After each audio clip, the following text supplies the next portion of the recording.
ایک اور اہم خبر آپ کو دیں گے۔ پریکٹس اینڈ پروسیجر آرڈیننس کالعدم قرار دینے کے لیے درخواست کی سماعت۔ عدالت نے وکیل اظہر صدیق کے تاخیر سے پیش ہونے پر سماعت ملتوی کر دی ہے۔ اگر چیف جسٹس کی عدالت چھوڑ کر دوسری عدالت پیش ہوئے تو توہین عدالت ہے۔ چیف جسٹس کی جانب سے ریمارکس دیے گئے ہیں۔ عدالت میں پیش ہونے کا طریقہ کار مناسب نہیں ہے۔ لاہور ہائی کورٹ کے چیف جسٹس ان کی جانب سے یہاں ریمارکس سامنے آ رہے ہیں۔ عدالت اس طریقے پر کیس کی سماعت نہیں کر سکتی۔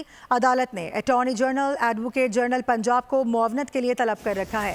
بات کریں گے اپنے نمائندے عبدالرحمان سے۔ عبدالرحمان، کیا ہوا آج پھر کمرہ عدالت میں؟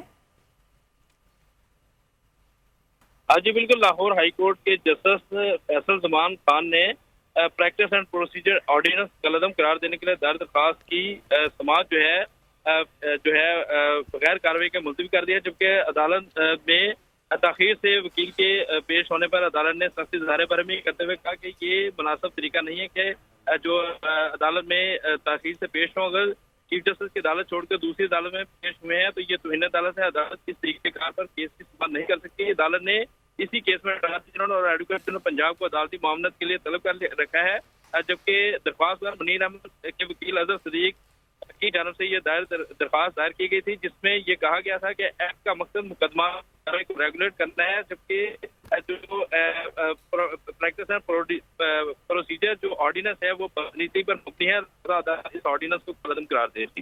صحیح ہے، ٹھیک ہے عبدالرحمان، اس حوالے سے آگاہ کرنے کے لیے آپ کا بے حد شکریہ۔